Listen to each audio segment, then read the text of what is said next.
Shalom, queridos, graça e paz, aqui é o Bispo John Kennedy e hoje nós vamos estar meditando na carta de 1 João, capítulo 5, o último capítulo da carta de 1 João. Vamos estar trazendo a explicação de versículo por versículo para que você possa ter um entendimento melhor da palavra de Deus. Fique conosco até o final, creio que Deus irá falar tremendamente ao seu coração através dessa palavra. 1 João, capítulo 5, verso 1, vai dizer o seguinte: todos aqueles que creem que Jesus é o Messias são filhos de Deus. E quem ama um pai, ama também os filhos desse pai. Aqui em 1 João, capítulo 5, verso 1, João vai destacar a importância da fé em Cristo Jesus como Messias. O que é o Messias, bispo? É o enviado de Deus, é o Salvador do mundo. Aqueles que creem que Jesus Cristo é o Filho de Deus, o enviado para salvar, para poder dar a vida eterna. E ele fala que todos aqueles que creem que Cristo Jesus, que Jesus Cristo é o Filho de Deus, essas pessoas também, elas têm a filiação, essas pessoas se tornam filhas de Deus. E ele diz que quem ama a Deus como Pai, como Salvador, ele diz que essas pessoas, nós que amamos a Deus, também amamos os seus filhos, também devemos amar os nossos irmãos na fé. O versículo 2, João vai dizer o seguinte: nós sabemos que amamos os filhos de Deus quando amamos a Deus e obedecemos os seus mandamentos. Aqui no versículo 2, João vai reforçar essa conexão inseparável entre amar a Deus e obedecer os seus mandamentos. Então ele diz que aqueles que amam a Deus amam também os filhos de Deus e obedecem os mandamentos de Deus. Então o amor a Deus, esse amor é demonstrado através de quê? Da obediência a Deus, aos seus mandamentos. E a obediência a Deus dos seus mandamentos vai resultar na fé pelos nossos irmãos, os nossos irmãos da fé. Aqui o verso 3, João vai dizer o seguinte: pois amar a Deus é obedecer aos seus mandamentos, e os seus mandamentos não são difíceis de obedecer. Aqui no versículo 3, João vai mostrar que obedecer a Deus, obedecer aos mandamentos de Deus, é uma expressão do seu amor. E ele vai nos tranquilizar, mostrando para nós que os mandamentos de Deus, eles não são difíceis de seguir, não são difíceis de obedecer, porque os mandamentos de Deus são baseados no amor e na justiça. Vamos ver agora o verso 4. O verso 4, João vai dizer o seguinte: porque todo filho de Deus pode vencer o mundo, assim como a nossa fé conseguimos a vitória sobre o mundo. Aqui no versículo 4, João vai declarar que todos os filhos de Deus têm a capacidade de vencer o mundo através da fé em Cristo Jesus. Ele vai nos ressaltar aqui que essa vitória é sobre as influências malignas, sobre tentações do mundo, sobre o pecado. E isso só é alcançado mediante a fé em Cristo Jesus e a confiança que nós temos na sua obra redentora. Cremos que Jesus Cristo como nosso Salvador.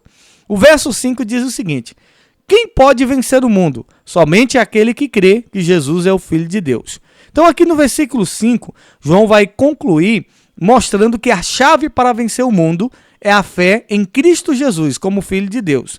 Ele vai dizer que a verdadeira vitória sobre as forças do mal, sobre o pecado, ela é alcançada apenas através da fé em Cristo Jesus. Vamos para o verso 6. O verso 6 ele vai dizer o seguinte: Jesus Cristo é aquele que veio com a água do seu batismo e com o sangue da sua morte. Ele veio com a água e com o sangue, e não somente com a água. E o próprio Espírito Santo é testemunha de que isso é verdade, porque o Espírito é verdade. Que forte, hein? Aqui no versículo 6, João vai fazer a referência ao batismo de Jesus, à morte de Jesus, como testemunha da sua missão, a sua missão de redenção, de salvar a raça humana, de trazer o perdão da raça humana. Essa é a missão de Jesus. E ele vai destacar aqui que o Espírito Santo, ele confirma esses eventos. Por quê? Porque ele diz, o Espírito Santo é a própria verdade. Então isso vai reforçar, isso vai mostrar a natureza divina de Cristo Jesus e revelando aqui a sua obra redentora de salvar a raça humana. Vamos para o verso 7. O verso 7 ele diz, o verso 7, apareceu na tela? Apareceu.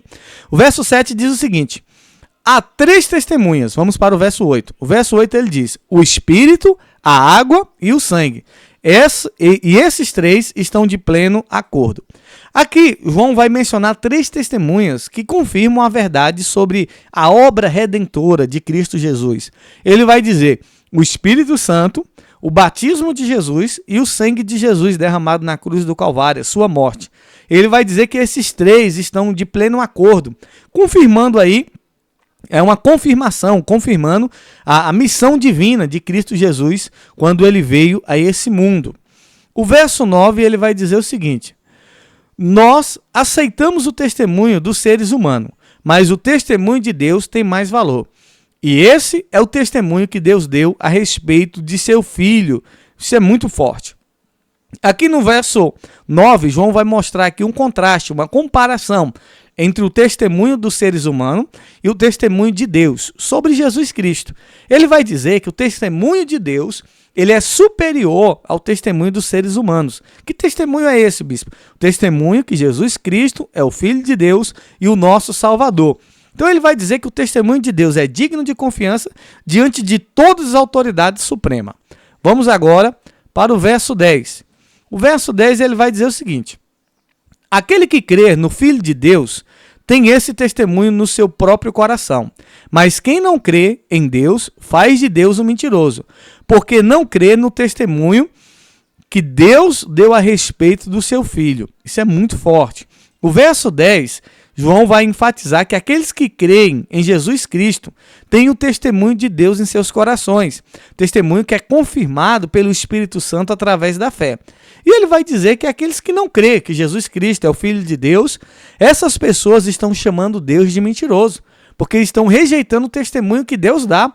É Deus que testemunha aos nossos corações, é Deus que testemunha sobre Jesus Cristo como Salvador, como Filho de Deus. E aquelas pessoas que não creem em Cristo Jesus como Filho de Deus, essas pessoas, e como Salvador também, Jesus Cristo como Salvador, essas pessoas estão chamando Deus de mentiroso. Vamos para o verso 11. O verso 11, João vai dizer o seguinte: este é o testemunho. Deus nos deu a vida eterna, e essa vida é nossa por meio do seu Filho. Aqui no versículo 11, João vai resumir o testemunho divino sobre Jesus. Ele vai afirmar que Deus nos concedeu a vida eterna através de Jesus.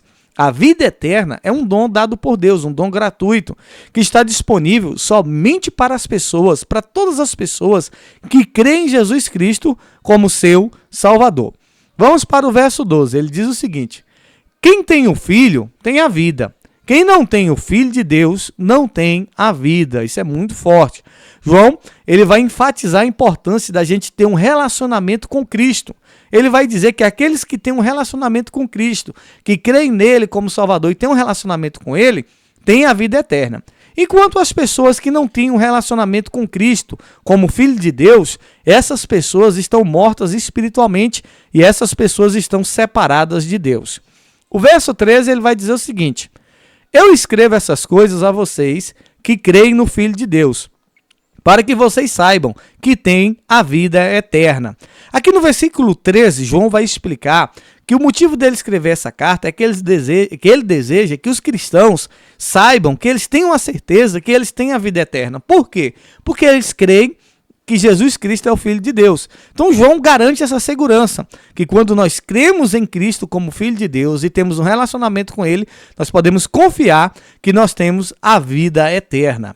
Aqui no verso 14 ele vai dizer o seguinte: quando estamos na presença de Deus, temos coragem por causa do seguinte: se pedimos alguma coisa de acordo com a sua vontade, temos a certeza de que Ele nos ouve. Aqui no versículo 14, João vai destacar a confiança que todo cristão tem em relação com Deus. Ele vai dizer que quando nós oramos de acordo com a vontade de Deus, nós podemos ter a certeza que Deus ouve as nossas orações, que Deus ouve os nossos pedidos. O verso 15, ele vai dizer o seguinte: assim sabemos que Ele nos ouve quando lhe pedimos alguma coisa. E como sabemos que isso é verdade? Sabemos também que Ele nos dá o que lhe pedimos. Aqui no versículo 15, João vai reforçar essa certeza que nós podemos ter da resposta das nossas orações por Deus quando nós pedimos algo de acordo com a sua vontade. Ele vai aqui enfatizar, ele vai confirmar que a confiança que nós temos na fidelidade de Deus, nós podemos confiar que tudo que nós pedimos a Ele, nós podemos ter a certeza que Ele vai nos dar aquilo que pedimos de acordo com a vontade de Deus. O verso 16 é muito forte e eu quero que você preste bastante atenção. Ele diz assim: se alguém vê o seu irmão cometer algum pecado que não traz a morte, deve orar a Deus, e ele dará a vida a essa pessoa. Isso no caso de pecados que não trazem a morte. É o que João está dizendo, pecados que não trazem a morte. Mas há pecados que trazem a morte. E eu não digo que vocês orem a respeito desse pecado. Aqui no versículo 16, João vai falar da importância de nós interceder pelos nossos irmãos. E ele fala os irmãos que cometem pecados que não trazem a morte. Porque existem pecados que levam à morte espiritual. E existem pecados que não levam à morte espiritual. Bispo, como assim? Traz uma breve explicação para isso, tá? Uma breve explicação para você entender quais são os pecados que não levam à morte. Se a Bíblia diz que o pecado, o salário do pecado é a morte eterna. Quando João está dizendo para a gente orar por irmãos que muitas vezes cometem algum pecado que não traz a morte, ele está dizendo de pecados de ignorância, pecados onde a pessoa não tem entendimento, onde a pessoa erra sem saber, onde a pessoa muitas vezes, sem consciência, acaba errando. Então existem pessoas que na ignorância de não conhecer a palavra, de não ter um entendimento, acabam muitas vezes cometendo erros, que esses erros, por a pessoa estar na ignorância, por a pessoa não ter o entendimento, esses erros não vão levar ela à morte espiritual. Isso não quer dizer que a pessoa vai viver a vida toda na ignorância.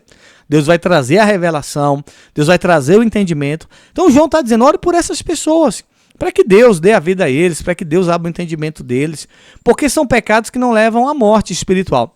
Quantas pessoas eu já cheguei, muitas vezes eu fui orientar essa pessoa e disse, olha irmão, você sabia que isso que você está fazendo é errado? A pessoa, não, pastor, não sabia que isso é errado não. Eu falei, é errado, isso aí Deus não se agrada disso aí.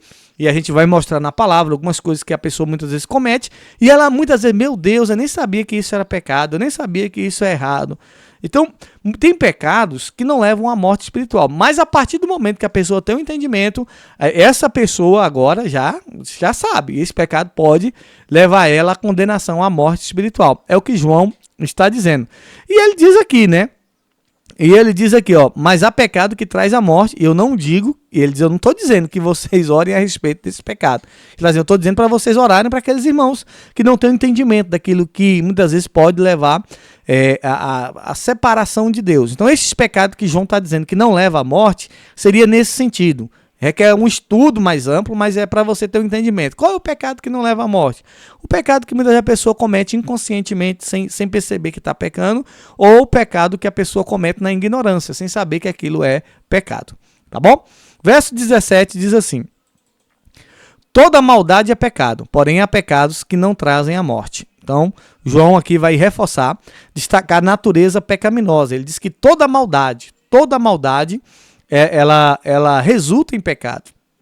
Só que ele vai dizer que nem todo pecado leva a essa morte espiritual. Ele reconhece que nem todo pecado resulta na separação eterna de Deus. Mas ele está mostrando a seriedade do pecado. O pecado é algo sério. Vamos agora para o verso 18. Verso 18, João vai dizer o seguinte: sabemos que os filhos de Deus não continuam pecando, porque o Filho de Deus os guarda. Está falando de Jesus aqui, o Filho de Deus que nos guarda. E o maligno não pode tocar nele. Esse versículo aqui é muito forte. João vai dizer que os verdadeiros filhos de Deus, nós cristãos, não vamos persistir, não vamos ficar errando. Não vamos viver uma vida de pecado, ainda que a gente erre pela nossa natureza pecaminosa, mas ele vai dizer que nós não vamos persistir, nós não vamos continuar no pecado. E ele vai dizer que nós que somos filhos de Deus, que não continuamos na vida de pecado, na vida de erro, ele vai dizer que Jesus Cristo nos protege do maligno. Ele vai dizer que o maligno não tem poder de tocar na gente. Por quê? Porque Cristo nos protege contra toda investida do mal. Vamos para o verso 19. O verso 19 ele vai dizer o seguinte: sabemos que somos de Deus e que o mundo todo está debaixo do poder do maligno. Isso é muito forte. João aqui vai, no verso 19, ele vai destacar, vai mostrar aqui a distinção entre os crentes, os cristãos. Crente, quando eu falo crente, é aquele que crê em Cristo Jesus. Por isso que eu digo crente. Os cristãos que pertencem a Deus e o mundo. Ele vai dizer que o mundo está sob influência do maligno, sob influência do diabo. E ele vai mostrar que a importância, né, da gente permanecer separado dessas influências mundanas, porque o mundo está debaixo de influência do poder do maligno. O verso 20 ele vai dizer o seguinte. O verso 20, João diz assim: sabemos também que o Filho de Deus já veio e nos deu entendimento para conhecermos o Deus verdadeiro. A nossa vida está unida com o Deus verdadeiro, unida com o seu Filho, Jesus Cristo. Esse é o Deus verdadeiro e essa é a vida eterna. Isso é muito forte esse versículo. João vai, praticamente nesse penúltimo aqui, versículo, encerrar dizendo que Jesus Cristo veio a esse mundo nos revelar o Deus verdadeiro. Jesus Cristo veio trazer para nós cristãos que cremos em Jesus Cristo um entendimento espiritual. E ele vai dizer que a vida eterna está disponível quando nós temos esse relacionamento com o Deus verdadeiro. E nós só vamos descobrir quem é o Deus verdadeiro mediante um relacionamento com Cristo, porque só Cristo é que traz esse entendimento espiritual, só Cristo é que nos revela o Deus verdadeiro, o Deus Pai e Criador de todas as coisas.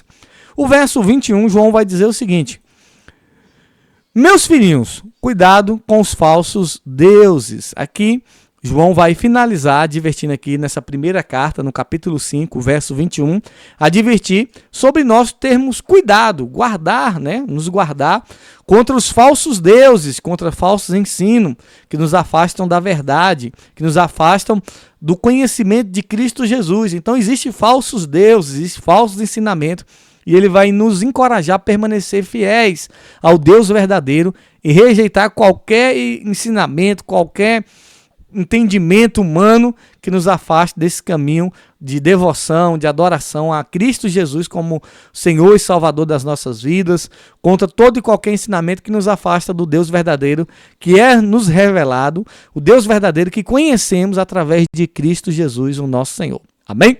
Eu espero que você possa ter entendido essa palavra, eu espero que Deus possa ter falado ao seu coração.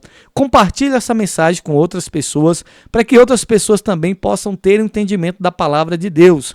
Se você ainda não é inscrito no meu canal no YouTube, Bispo John Kennedy, se inscreva lá no meu canal, compartilhe os nossos materiais, tem muito material lá, tem muito outros livros de ensinamento, versículo por versículo da Bíblia. Você pode estar assistindo lá no nosso canal no YouTube, Bispo John Kennedy. Nos acompanhe nas nossas redes sociais, compartilhe essa mensagem com outra pessoa. Que Deus abençoe a sua vida, que Deus abra o seu entendimento, que você possa ter esse entendimento que Jesus Cristo é o Filho de Deus, que essa palavra de Deus possa penetrar no seu coração e dar fruto. Eu profetizo paz e prosperidade sobre a sua vida. Que Deus abençoe a sua vida, em nome de Jesus, e até a outra oportunidade, se assim o Deus Todo-Poderoso, Criador de todas as coisas e Pai do nosso Senhor Jesus Cristo nos permitir. Que Deus abençoe em nome de Jesus.